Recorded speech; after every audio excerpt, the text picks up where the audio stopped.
आपने कभी इंस्पिरेशनल या मोटिवेशनल बुक्स पढ़ी हैं? ऐसी बहुत सारी बुक्स हैं। लोग इन्हें पढ़ते हैं, थोड़े टाइम के लिए इंस्पायर भी होते हैं, पर फिर जैसे सारी इंस्पिरेशन कहीं गायब हो जाती है।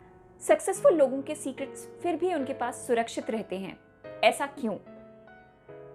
क्योंकि सक्सेस सिर्फ कुछ टिप्स और ट्रिक्स के बारे में नहीं होती है, वो एक कंप्लीट चेंज ऑफ माइंडसेट होती है। इस वीडियो में मैं आपको एक बुक के बारे में बताऊंगी जो अलग अलग माइंडसेट्स के बारे में बताती है। ये बुक कैरल एस ड्यूक ने लिखी है और इस वीडियो में मैं इन्हीं माइंडसेट्स के बारे में आपको बताऊंगी और ये भी बताऊंगी कि अगर आपको सक्सेसफुल होना है तो आप अपनी माइंडसेट कैसे चेंज करें। ऑथर ने 2 टाइप के माइंडसेट्स बताए हैं, फिक्स माइंडसेट और ग्रोथ माइंडसेट। अब ये 2 माइंडसेट्स क्या होते हैं? ऐसा ख्याल सभी के मन में कभी ना कभी आता है कि मुझसे ये नहीं हो पाएगा। फिर भी अगर हम कोशिश करते रहते हैं तो हम वो काम कर पाते हैं। इसी को ग्रोथ माइंडसेट कहते हैं कि लगातार कोशिश करके आगे बढ़ते रहना। ग्रोथ माइंडसेट हमें हमेशा ग्रो करने के लिए मोटिवेट करता है। ग्रोथ माइंडसेट सोच ये कहती है कि आप कोई भी क्वालिटी एफर्ट से डेवलप कर सकते हैं। ग्रोथ माइंडसेट में लो एफर्ट को हाई रिस्क मानते हैं, क्योंकि जब तक सीखते रहेंगे तो बढ़ते रहेंगे और एफर्ट नहीं डालेंगे तो आगे बढ़ नहीं पाएंगे। इसके ऑपोजिट फिक्स माइंडसेट वाले लोग हमेशा अपने आप को प्रूव करना चाहते हैं और हमेशा अपने आप को स्मार्ट दिखाना चाहते हैं। अब आप कहेंगे स्मार्ट दिखने में तो कोई बुराई नहीं है, बिल्कुल नहीं है। लेकिन अगर आप हर चीज को लेबल करते हैं, जैसे fail succeed, winner loser, accept reject, तो ये एक प्रॉब्लम है। फिक्स माइंडसेट हाई एफर्ट को भी हाई रिस्क मानता है।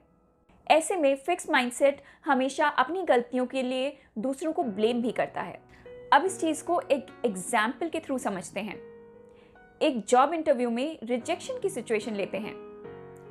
इसमें एक फिक्स माइंडसेट वाला पर्सन कैसे रिएक्ट करेगा? वो अपने आप को लेबल करेगा, जैसे फेलियर, रिजेक्टेड। वो अपनी सिचुएशन के लिए दूसरों को भी ब्लेम कर सकता है, जैसे मुझे तो इंटरव्यू की तैयारी का टाइम ही नहीं मिला, मेरा फैमिली एनवायरनमेंट ही ऐसा नहीं है। या फिर अगर कुछ भी समझ में नहीं आया तो ये भी बोल सकता है कि इंटरव्यूअर को ही कुछ नहीं आता था। पर वो कभी भी अपना फेलियर एक्सेप्ट नहीं करेगा। वहीं दूसरी ओर अगर ग्रोथ माइंडसेट का इंसान होगा तो वो इस चीज को एक अपॉर्चुनिटी की तरह लेगा। वो अपनी रिजेक्शन का रीजन समझेगा, उस पर वर्क करेगा और उसको इम्प्रूव करने की कोशिश करेगा। अब बात करते हैं कि हम ग्रोथ माइंडसेट को अपनी सोच में इम्प्लीमेंट करके कैसे बेनिफिट ले सकते हैं। बहुत से लोग कहते हैं कि ये तो बॉर्न लीडर है, पर ग्रोथ माइंडसेट ऐसा नहीं कहती। ग्रोथ माइंडसेट कहती है कि कोई भी लीडर बन सकता है अगर वो कोशिश करे तो। अब इस चीज को एक एग्जाम्पल से समझते हैं। आप सभी ने जैक मा का नाम तो सुना होगा। वो वर्ल्ड फेमस Alibaba.com के फाउंडर हैं, पर उन्होंने अपनी लाइफ में बहुत स्ट्रगल किया है। वो स्कूल में भी कई बार फेल हुए। जब उन्होंने अंडर ग्रेजुएट प्रोग्राम्स में अप्लाई किया तो भी उन्हें बहुत रिजेक्शंस मिले। यहाँ तक कि उन्हें जॉब इंटरव्यूज में भी 30 से ज़्यादा रिजेक्शंस मिले। और जब उन्होंने अपना स्टार्टअप शुरू किया तो वो भी फेल हो गया। पर उन्होंने कभी हार नहीं मानी और वो लगातार कोशिश करते रहे। उनके लिए अपने आप को लेबल करना बहुत ही आसान था, जैसे मैं तो बॉर्न फेलियर हूं, मैं ये नहीं कर सकता। पर उन्होंने ऐसा नहीं सोचा और सक्सेसफुल रहे। उन्होंने एक नया बिजनेस स्टार्ट किया Alibaba.com और आज की डेट में वो दुनिया की सबसे बड़ी कंपनीज में से एक मानी जाती है। बस लगातार ग्रो करने को ही ग्रोथ माइंडसेट कहते हैं। कैसे इस ग्रोथ माइंडसेट को अपनी लाइफ में ला सकते हैं? बदलाव एक ऐसी चीज है जो होनी ही होनी है, फिर भी लोग इससे कतराते हैं। फिक्स माइंडसेट यही कहती है कि क्वालिटीज फिक्स्ड हैं और चेंज नहीं हो सकती। लेकिन अगर आप फिक्स माइंडसेट में फंसे हुए हैं तो कुछ स्टेप्स हैं जिनसे आप अपनी माइंडसेट चेंज कर सकते हैं। स्टेप 1, अपनी फिक्स माइंडसेट को एक्सेप्ट करें। हम सभी में फिक्स माइंडसेट और ग्रोथ माइंडसेट का मिक्सचर होता है। इस बात को एक्नॉलेज करना बहुत ज़रूरी है। बस यही फर्स्ट स्टेप है अपने आप को ग्रोथ माइंडसेट की तरफ ले जाने का, कि आप अपनी फिक्स माइंडसेट आइडेंटिफाई करें और एक्सेप्ट करें कि ये मेरी फिक्स माइंडसेट है। आप आइडेंटिफाई करें कि आप में कौन सी फिक्स माइंडसेट है जो आप बदलना चाहते हैं। स्टेप 2, आपकी फिक्स माइंडसेट क्यों है इसे पहचानने की कोशिश करें।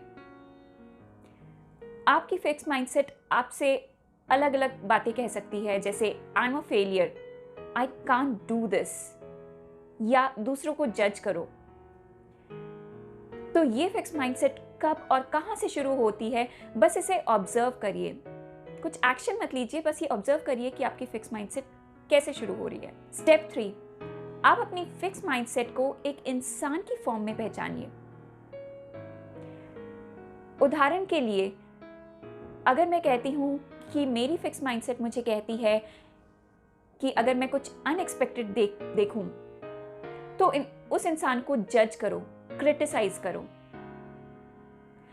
अब मैं अपनी फिक्स माइंडसेट को एक नाम दे देती हूं, आभा।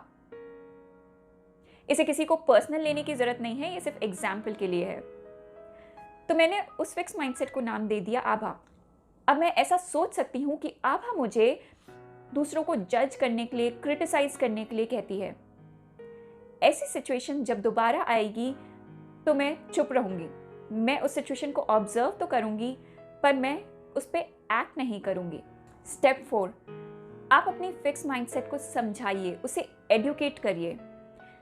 अब आपने अपनी फिक्स माइंडसेट को समझ लिया है, अब उसे ग्रोथ माइंडसेट से रिप्लेस करना है।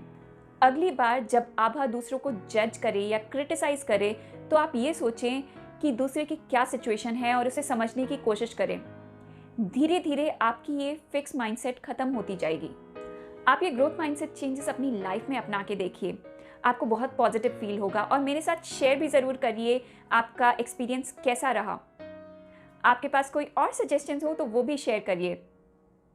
आपका फीडबैक मेरे लिए बहुत मायने रखता है।